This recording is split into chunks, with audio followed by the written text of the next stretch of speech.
uma atrasada, né? Então, boa noite. Boa noite. Para quem está de noite. Então, gente, vamos elevando o nosso pensamento, buscando a nossa conexão com a equipe espiritual da casa, com o nosso próprio mentor. Que Jesus acalme o nosso coração, nos envolva na sua paz, na sua luz, e que a gente possa entender um pouquinho da parábola de hoje. Que a gente possa, nessa compreensão, melhorar a nossa vida e vivermos assim com mais fé e confiança naquilo que Jesus falou. Obrigada, Senhor, ser conosco. Graças a Deus. Então, gente, era o Paulo, hoje ele não pôde, mandou um abraço para todo mundo. E nós vamos falar da parábola da rede. Esse livro aqui. Essa parábola da rede, ela está no Evangelho de Mateus. Caiu alguma coisa? Está no Evangelho de Mateus. E nesse Evangelho, Mateus juntou 7 parábolas, todas falando do reino dos céus. Pode ir lá conferir, né? Uma atrás da outra. Então, e os judeus, eles nem sabiam muito bem, não tem no Antigo Testamento o reino dos céus, não se fala. Os judeus não. E Jesus ainda por cima dizia, meu reino não é desse mundo. E isso embaralhava bastante a cabeça do povo, né? Que reino que ele está falando, do que ele está falando, né? Então, essa parábola é a última das 7, né? E fala de fim de mundo também. Então ele diz assim, né? O reino dos céus é semelhante a uma rede lançada ao mar e que apanha toda qualidade de peixes.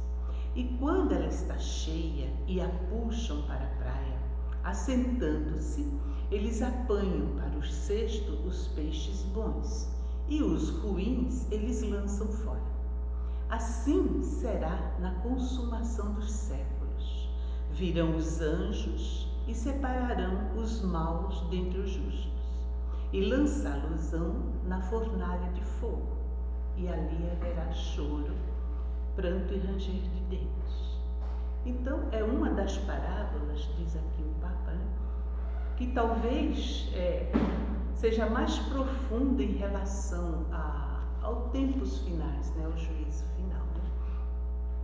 E ele analisando, ele diz assim, né, que o mar representa a terra, ou seja, o lugar onde a gente vive. Os peixes, tal como menciona a parábola, né, alguns bons, outros ruins, representa nós todos, a humanidade. Né? E ele diz, a praia simboliza a região situada entre o plano espiritual e o plano terreno, onde aportam os que serão apanhados pela rede da morte. E é nessa praia que se dá essa seleção entre os bons e os maus. A rede que retira os peixes do mar e os leva para a terra representa a morte, ou melhor, a reencarnação. Então, deu para entender mais ou menos, Jesus usava desses simbolismos todos, né? Porque precisava marcar de uma maneira forte, né, no nosso imaginário, porque a comunicação era verbal, né? Então tinha que estar bem gravado, né? Uma coisa bem viva dentro de nós. Mas para entender isso, finais de tempos, separação de joio e trigo, porque as 7 parábolas todas falam disso, né? O joio e o trigo, o reino que o cara encontra um tesouro e larga tudo para ficar com esse, a dracma perdida, enfim, né?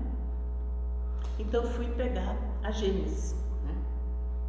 Aqui a gente tem explicação, os finais do tempo, os tempos são chegados, esse capítulo aqui. Então, aqui, Kardec, veja só, deixa eu ver, essa aqui é de 1868, 153 anos atrás. Kardec já falava dos finais do tempo, né? Mas porque sempre se falou disso, né? Então ele diz assim, vamos ver se vai dar tempo de fazer tudo. Somos informados em todos os lugares de que os tempos marcados por Deus chegaram. Então, ele diz, quando grandes eventos serão realizados para a regeneração da humanidade.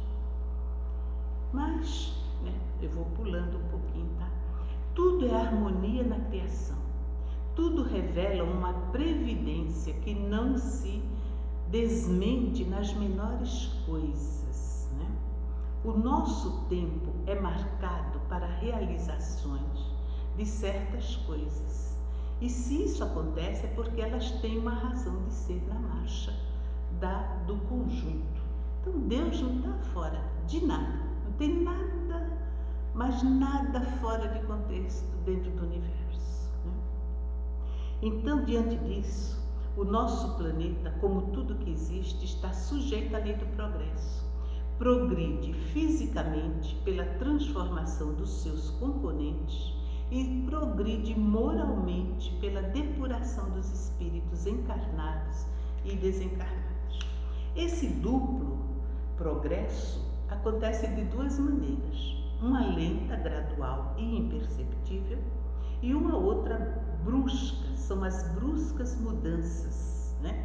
Esses movimentos subordinados em detalhes ao livre-arbítrio do homem, gente, isso é muito importante, porque está subordinado ao nosso livre-arbítrio, não tem nada imposto, né? De alguma forma, ele diz, né?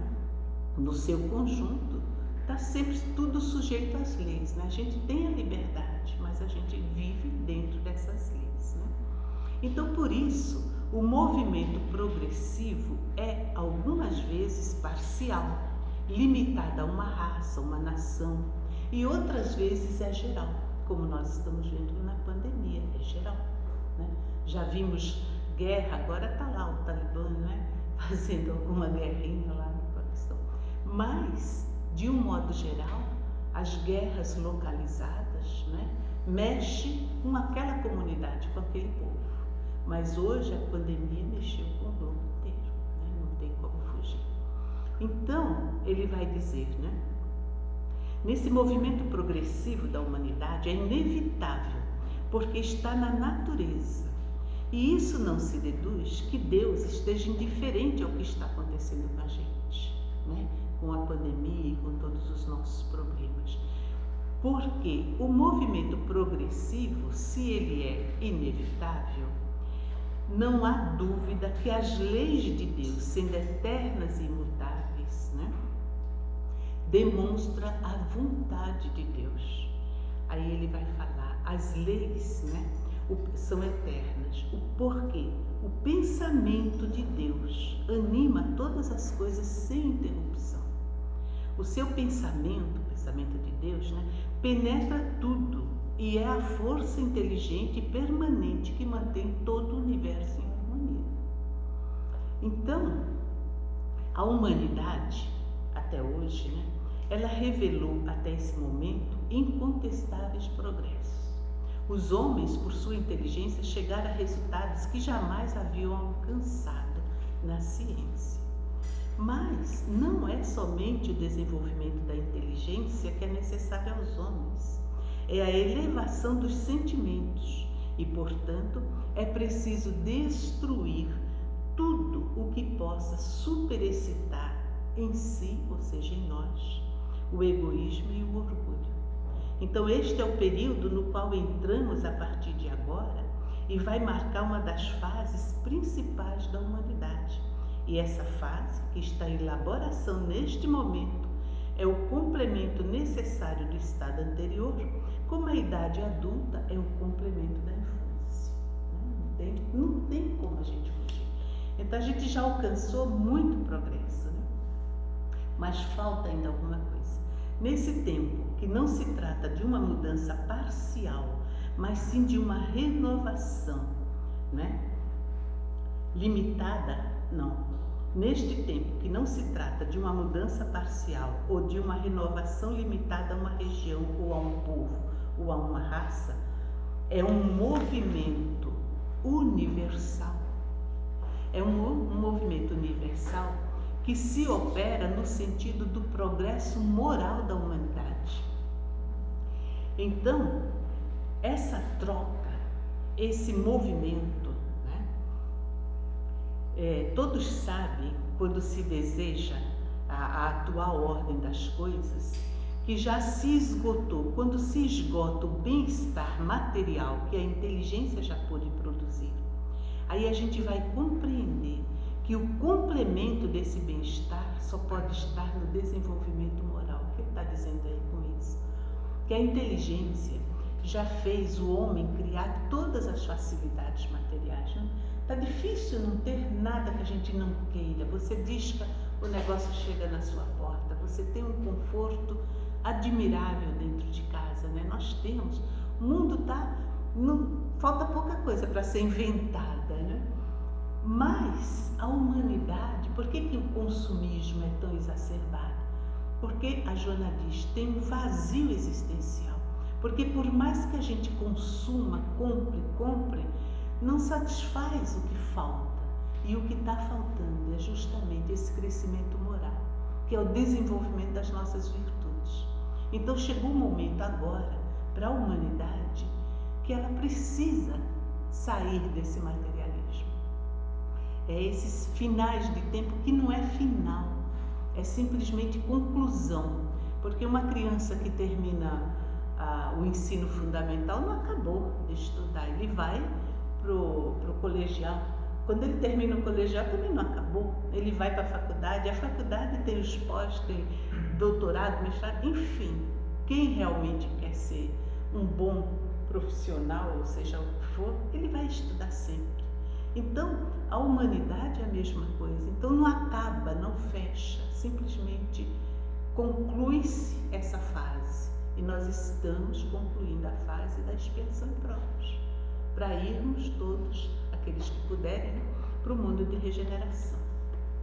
Então ele diz, essa troca radical com que se elabora não pode se cumprir sem comoção, ou seja, sem conflitos, sem dores, sem essas perturbações que a gente vive, né? Há uma inevitável luta entre as ideias. Já não é o conflito material, mas é aqui dentro de nós, né? Deste conflito das ideias nascerão forçosamente perturbações temporárias, até que o terreno esteja limpo e equilibrado. Assim, da luta de ideias surgirão os graves acontecimentos anunciados no sermão profético, né? Que fala das guerras, das perturbações, dos cataclismas, dos falsos profetas, né? Então, aqui ele vai dizendo, né? Os cataclismos gerais eram as consequências do estado de formação da Terra, mas agora, no final dos tempos, não se agitam mais as entranhas do globo, embora elas estejam se agitando, mas são as entranhas da humanidade. É dentro de nós. Hoje tem o show do Plínio, né? O Plínio tem uma música que ele fala assim, né? Que é a oração cabocla. E ele diz assim, hoje eu quero a tua enxada capinando na roçada dos meus íntimos quintais. E quando a roça floresceu, seja as nossas virtudes, né? E alguém vir de passagem, eu quero ser só uma miragem que só vai lembrar você, lembrar Jesus, né? Então, é aqui que a gente tem que trabalhar, entende? Não é mais, a gente não tem que estar preocupado com terremoto, furacão, com tsunami, essas coisas, porque o negócio agora é aqui dentro, né? Então, deixa eu ver agora, porque esse capítulo é muito longo, eu marquei algumas passagens apenas que faça sentido para o nosso, né? Então, a geração que vai desaparecer vai levar com ela os seus preconceitos e os seus erros. E a geração que surge, banhada numa fonte mais pura, imbuída de ideias mais saudáveis, vai imprimir no mundo um movimento ascendente, no sentido do progresso moral que marcará a nova fase da humanidade. Então, a gente vai vendo que você já vê as crianças que chegam, não é, com imbuídas assim de mais amor, mais compreensão, carinho, né? Lógico que não são todas, né? Mas a maioria sim, né? Então, dizer que a humanidade está madura para a regeneração não significa que todos os indivíduos estejam no mesmo degrau, né? Tem sempre, como os peixinhos da parábola, né? Tem os grandes, os pequenos, os bons e os ruins, né? Mas muitos têm por intuição o germe das ideias novas, né? Então, esses que têm por intuição é os que vão ajudar os outros a caminharem, né? Então, para que os homens sejam felizes sobre a terra, sobre esse mundo de regeneração que virá, é preciso que ela esteja povoada apenas pelos bons espíritos, espíritos encarnados e desencarnados que só queiram o bem. Então não é que já são espíritos puros, mas é aqueles que optarem por trabalharem os seus íntimos quintais o tempo todo, né? Então ele fala: a terra, no dizer dos espíritos, nunca será transformada por um cataclismo que vai aniquilar uma geração, mas é gradual. A geração atual vai desaparecer gradativamente e a nova vai lhe suceder do mesmo modo, sem que nada mude bruscamente na ordem natural das coisas. A época atual, continua Kardec, é a de transição. Os elementos dessas duas gerações se embaralham. Colocados no ponto intermediário, presenciamos a partida de um e a chegada de outro, e cada qual se distingue no mundo pelas características que lhe são próprias, né? O que é que distingue um espírito, assim, digamos, atrasado, né, quando ele coloca, né? Em princípio, é a revolta que ele tem contra Deus, contra a recusa que ele tem de reconhecer algum poder superior à humanidade. Em seguida, prossegue Kardec, a propensão instintiva para as paixões degradantes, para os sentimentos antifraternos de egoísmo, orgulho, apego a tudo que seja material. Então são esses os vícios dos quais a terra deve se depurar pelo afastamento daqueles que se recusam a melhorar, pois são incompatíveis com o reino de fraternidade, e os homens de bem sofrerão sempre com o seu contato. Então, não se deve entender por essa imigração que a parábola diz, né, que os peixes não bons seriam separados e jogados fora. Então seria a imigração dos espíritos, né? Iriam para outro orbis. Aí Kardec explica: não se deve entender por essa imigração de espíritos todos os retardatários serão expulsos da Terra e relegados a mundo inferior. E, pelo contrário, diz Kardec, muitos voltarão, porque haviam cedido à influência das circunstâncias e do mau exemplo. Olha só, neles a aparência era pior que a essência. Não é interessante você pensar nisso? Uma vez livres da influência da matéria, dos preconceitos do mundo corporal, a maior parte desses espíritos verá as coisas de uma maneira completamente diferente de como as viam em vida, o que está de acordo com numerosos exemplos. E neste caso, eles serão ajudados pelos espíritos benévolos que se interessam por ele e se apressam a esclarecê-los e a mostrar o caminho equivocado que eles haviam seguido. E pelas nossas preces e exortação, nós podemos, nós mesmos, contribuir para a sua melhora, porque há uma solidariedade perpétua entre mortos e vivos. Gente, isso destrói toda essa ideia de que vai para castigo. Hoje, às vezes, a gente vê algumas pessoas jovens, principalmente, bom, eu que sou da velha guarda, né? Às vezes eu olho assim, a pessoa falando, meu Deus do céu, né? Às vezes está inteirinho assim, a gente nem vê a pele da pessoa, né? Às vezes está com aquelas coisas e a gente pensa, esse está perdido. Não é assim que a gente Pelo menos na minha cabeça passa isso às vezes, né? Nossa, isso está perdido. Aí a gente vê assim, nos comentários de grupo, nossa, esse político aí vai arder no fogo do inferno. Mas, gente, não vai. Kardec está dizendo, e é que não dá para ler tudo. Tem uma outra passagem que ele diz que há o perdão e a misericórdia, a pessoa se arrepende. E aqui está claro, nesse pedaço, vocês viram? Então, olha, neles a aparência, aqueles espíritos que a gente pensa assim, né? Os políticos, né? Que a gente olha assim e fala, esse daí vai, né? Então ele está dizendo assim, olha, não, tem alguns cá entre nós, mas tem alguns que a gente olha, não é possível. Esse é filho do demo, né? Então, mas veja, não é assim, gente. Corta, não sei. Mas veja, olha, Kardec vai dizer, né? Não se deve entender que todos serão expulsos e relegados a mundos inferiores, a infernos, a locais, entende? Não.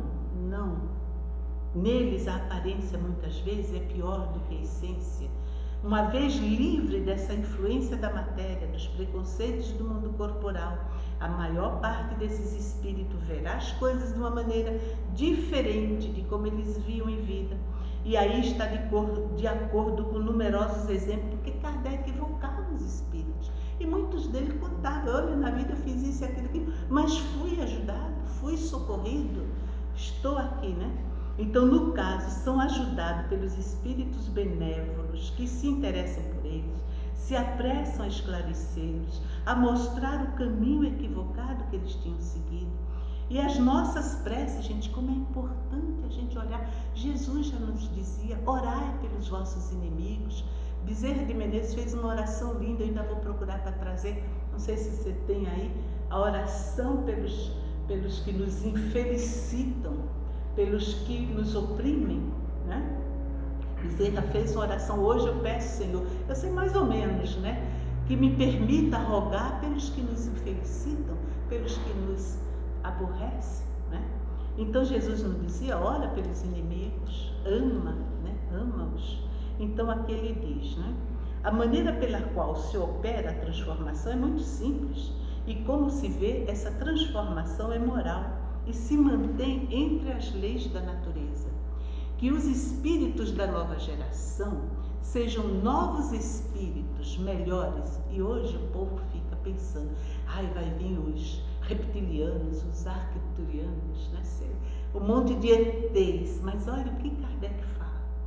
Se os espíritos dessa nova geração sejam novos espíritos melhores, ou os velhos espíritos arrependidos e melhorados, os nossos políticos voltam, gente, pequenininho, bonitinho, e a gente vai amar, e aí a gente vai, né? É o que ele está falando aqui, o resultado será o mesmo. Então, olha só, desde o instante que eles apresentem melhores disposição, é sempre renovação, não é isso que a gente quer? A renovação do planeta, né? Agora, deixa eu voltar aqui, porque esse capítulo é grande, gente, página 401. Então, a vida espiritual, nisso tudo, quase encerrando, está na hora, né? Nisso tudo, o que Kardec está dizendo? Né? Que a vida espiritual é a mais importante. Todas essas parábolas, aquelas 7, vocês que chegaram depois, são 7 parábolas que falam, né, no Evangelho de Mateus, capítulo 13, sobre o reino dos céus, sobre a vida espiritual. Então aqui Kardec vai dizer no item 14, a vida espiritual é a vida normal e eterna do espírito. A encarnação é apenas uma forma temporária de sua existência. Pela lei da pluralidade de existência, o homem vai se relacionar ao que ele fez e ao que fará com os homens do passado e do futuro. Acho fantástico essas colocações de Kardec, me faz viajar mesmo, né? Então já não se pode dizer que nada tem em comum com os mortos, pois uns e outros vão se encontrar constantemente. A gente não tem como fugir. Tanto a gente vai ver, vamos reencontrar gente que já vivemos no passado, E esses de hoje no futuro, por que não? Né? Então ele diz, porque a proposta é ascender juntos a escala do progresso, prestando mútuo apoio uns aos outros. Não à toa somos o grupo de apoio, né? Então a fraternidade não mais se restringe a alguns indivíduos unidos pelo acaso, mas a gente vai começar a desenvolver esse sentimento de fraternidade que vai nascer da reciprocidade, dos deveres sociais, de homem a homem, depois de povo a povo e depois de raça a raça.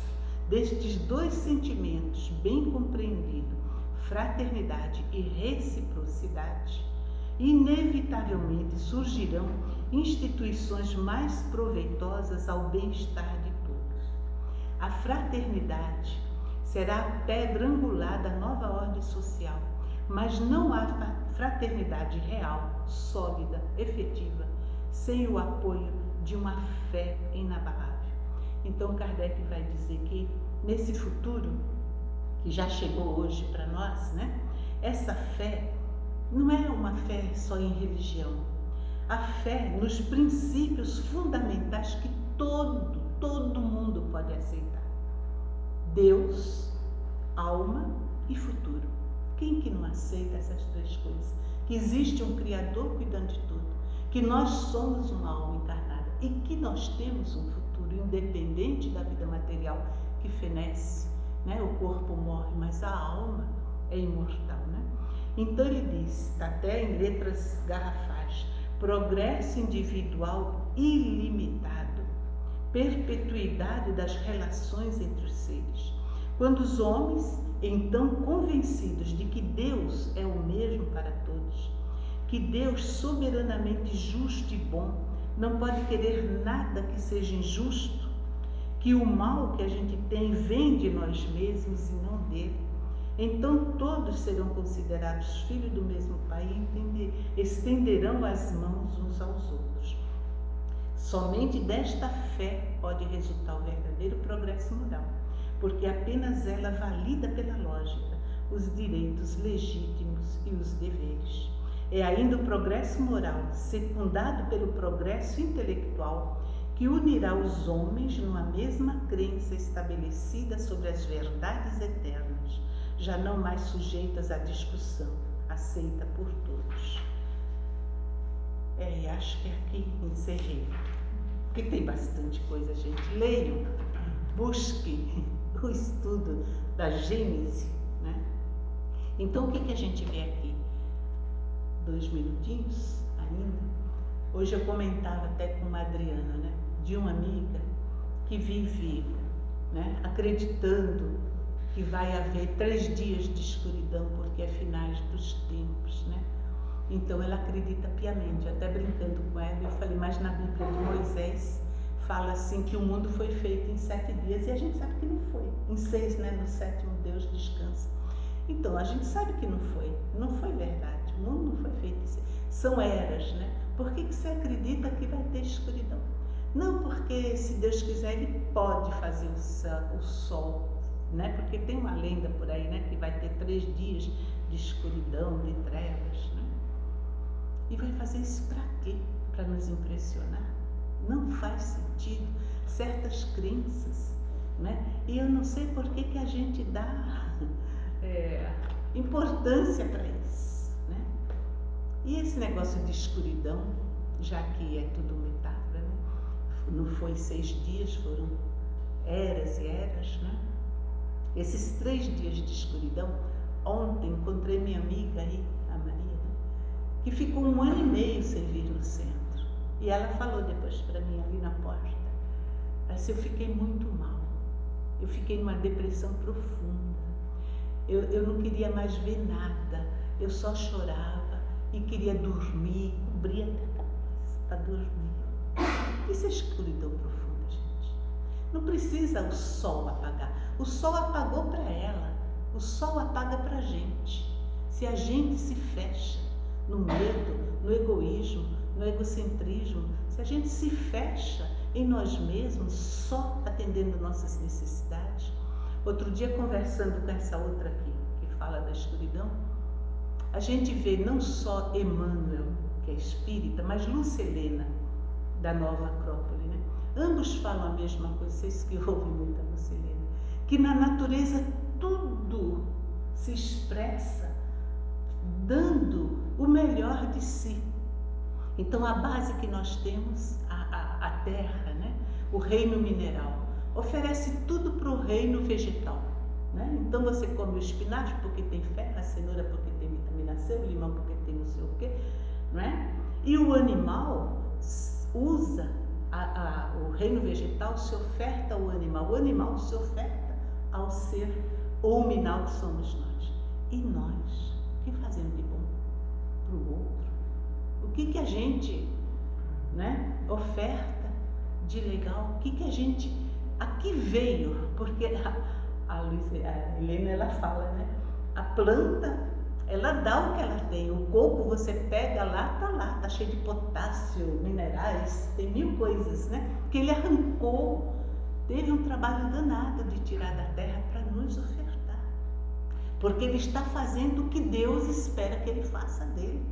Quando ele foi criado pelo Cristo, aí cada coisa, né? Cada espécie tem sua função. E a espécie humana? Aí a Luísa Helena, ela fala, só quer que seja humano, né?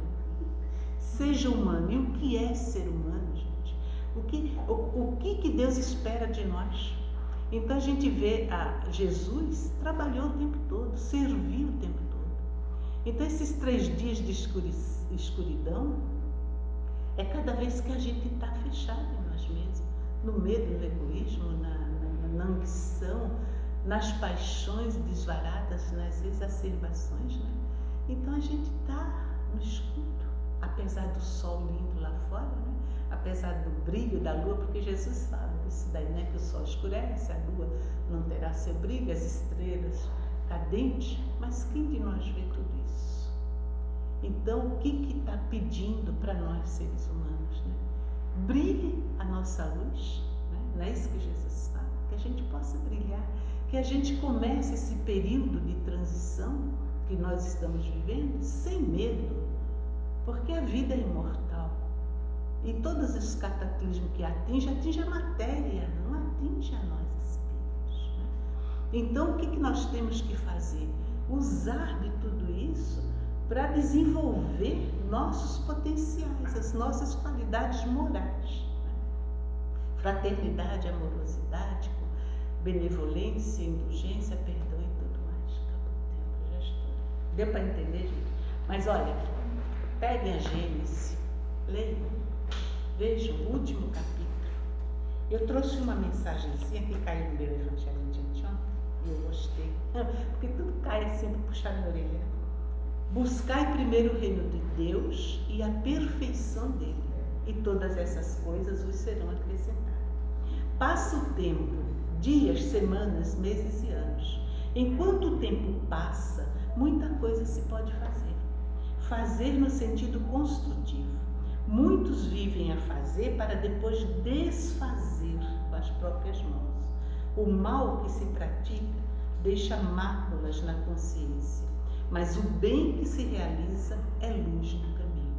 O Evangelho do Cristo possui o melhor plano de trabalho. Não se deixe atrofiar na ociosidade. Cada minuto tem o seu valor. Preencha o tempo com coisas úteis, e que o passar do tempo possa burilar sua alma aos olhos de Deus. É do Ariston Teles. Acabou o tempo. Vamos agradecendo então a Deus, a Jesus, né? Esse seu Evangelho, suas parábolas, seus ensinamentos, que a gente possa entendê-los, Senhor, e trazer do cérebro para o coração e do coração para as mãos, que a gente possa realmente expressar o que nós já estamos entendendo. Que as tuas bênçãos, Senhor, de paz, de misericórdia, de amor, toque o coração de toda a humanidade, para que busquem a tua luz e a tua paz, desarmando o coração a cada dia. Que Jesus nos abençoe, que a gente possa estar sempre vibrando pela paz do mundo. Ontem, terceiro domingo do mês, teve uma linda meditação da Bruma Kumaris. Todo terceiro domingo ela faz, pela paz mundial, às 3h da tarde, no YouTube. É muito bacana. Então que a gente possa estar sempre vibrando pelo mundo, pela nossa família planetária, porque nós estamos dentro dele. E vibrando por